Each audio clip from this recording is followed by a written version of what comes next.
પર્યાવરણની રક્ષા અને જતન કરવા માટે જનજાગૃતિ આવે તેને ધ્યાને રાખીને પ્રિન્સિપાલ LS પીરજાદાના અધ્યક્ષસ્થાને સુરેન્દ્રનગર જિલ્લા કોર્ટ પરિસર ખાતે વિશ્વ પર્યાવરણ દિવસ નિમિત્તે વૃક્ષારોપણ કાર્યક્રમનું આયોજન કરવામાં આવ્યું। સુરેન્દ્રનગર સામાજિક વનીકરણ વિભાગ અને સુરેન્દ્રનગર જિલ્લા કાનૂની સેવા સત્તા મંડળના સંયુક્ત ઉપક્રમે કાર્યક્રમનું આયોજન કરવામાં આવ્યું, જેમાં ફેમિલી કોર્ટના જજ DP ગોહિલ તેમજ એડિશનલ ડિસ્ટ્રિક્ટ જજ MA કોડીવાલા, સિનિયર સિવિલ જજ DR વ્યાસ તેમજ chief judicial magistrate DM Chauhan, આ ઉપરાંત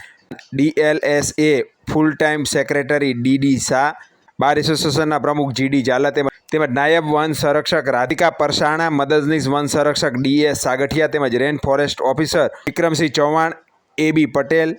SB મકવાણા, BR મકવાણાની ઉપસ્થિતિમાં વૃક્ષારોપણ કરતો કાર્યક્રમ યોજવામાં આવ્યો હતો।